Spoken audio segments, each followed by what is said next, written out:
Il est 7h51, c'est le moment de lancer la chronique de Guy Carlier, bien sûr, Laurie. Et ce lancement est un petit peu compliqué car je dois d'abord lancer Laurie qui à son tour lance Guy Carlier.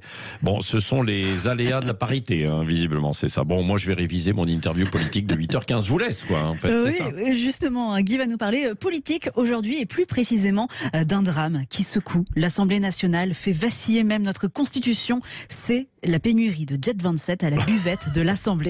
Bonjour Guy.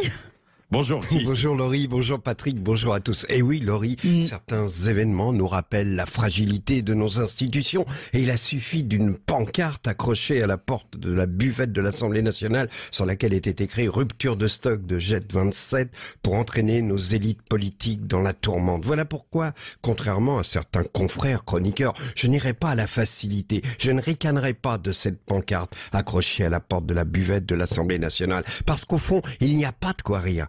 Parce qu'au fond, cette affaire est d'une infinie tristesse. Ces deux mots, buvette et Jet 27, sont un combo qui symbolise l'inexorable chute dans la médiocrité du monde politique. Tout d'abord, arrêtons-nous un instant sur le mot buvette. Ce mot est déplacé par rapport à la noblesse du lieu.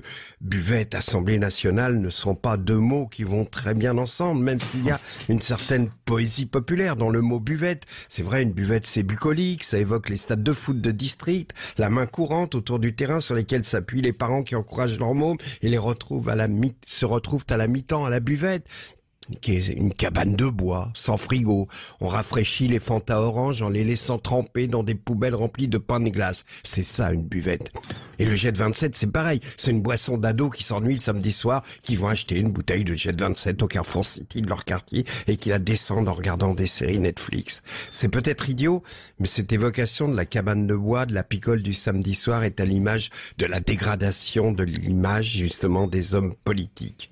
Finalement, même l'alcoolisme des politiques devient médiocre. Les députés en sont à un tel niveau que même le mot buvette est trop classe. On devrait dorénavant dire la gargote de l'Assemblée nationale. L'alcoolisme est un fléau, bien sûr, mais avouez que Gaston Defferre, provoquant en duel le gaulliste René Ribière après avoir descendu une bouteille de Moët et Chandon Impérial Vintage 46, vieilli en fût de chêne pendant 12 ans avant d'être mis en bouteille, ça avait quand même une autre gueule que Jean Lassalle se mettant à chanter en béarnais en pleine séance, ou bien le même Jean Lassalle évoquant la passion pour l'amour et la politique après une consommation effrénée de Jet 27. Écoutez. Parce que l'amour et la politique sont des feux qui dévorent, l'envie de pipi est plus forte encore. Eh oui, l'envie de pipi est plus forte encore et l'envie de Jet 27 encore plus forte. Réhabilitons pourtant les buvettes dans l'histoire. Par exemple, celle du château de Vienne, où eut lieu le congrès de Vienne, justement, en 1814. Bon, allez, interro surprise, Patrick. Congrès de Vienne, date, participants, thème du congrès. 1814, pour objectif de redessiner les frontières de l'Europe après l'abdication de Napoléon. Talleyrand représente la France affaiblie par l'abdication de Napoléon face au redoutable Metternich. Wow. Rassurez-vous, c'est... Rassurez-vous. Voilà. Ouais, non, mais c'est Guy qui m'a préparé la petite fiche. Non, mais attendez. Ouais. Vous dites ça au cas où je vous aurais tendu un piège. Mais non, c'était bien...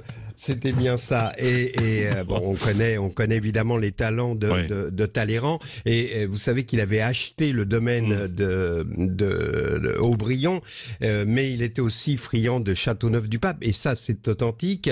Le soir de la première journée de négociation, où vraiment la France était affaiblie par cette abdication napoléonienne, il s'est isolé à la buvette du château avec Metternich, qui lui fit servir un Châteauneuf-du-Pape 1804.